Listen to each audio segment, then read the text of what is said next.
it's paradoxical and incomprehensible at times, but I think good literature is like that, because true art, here's something about true art. This is something I learned from Jung. It's so smart. He was so smart.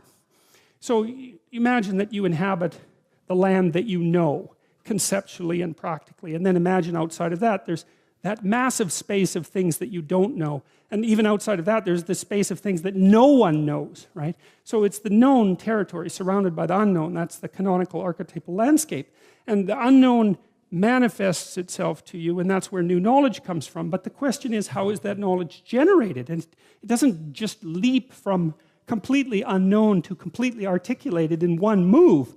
That isn't how it happens. It has to pass through stages of analysis before it becomes articulable. And the first stage of analysis, as far as I can tell, is that you act it out. So if something really surprises you, the first way that you react to it, your category is actually embodied. You'd like this. That's your first category. It's not conceptual at all. It's embodied.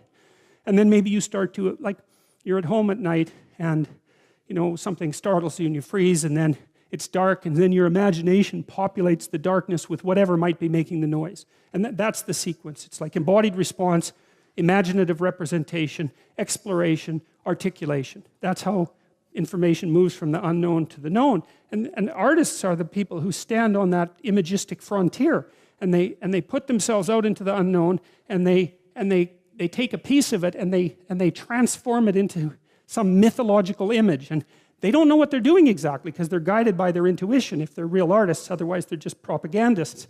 They have to be contending with something that they don't understand, and what they do is they make it more understandable, and then people gaze at those artworks, or they listen to the stories, and then they start to become informed by them, but they don't know how or why.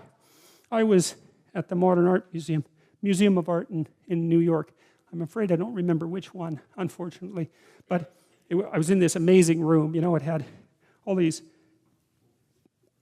priceless paintings from the late Renaissance hanging in it.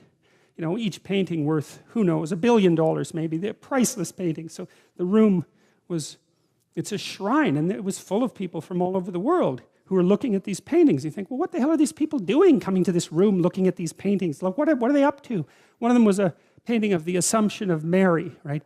Brilliantly composed, and there was all these people looking at it, and I thought, what are they doing? They don't know what that means. Like, why are they looking at that painting? Why is it in this room? Why does it cost $1 billion? Why is that painting worth so much? And the answer to that is, well, we don't really know. Like, it happened. They're sacred objects in some sense, and we gaze at them in ignorance and wonder. And the reason for that is that the unknown shines through them at us and in partially articulated form.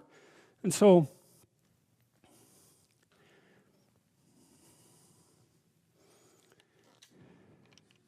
well, that's the role of art. And that's the role of artists.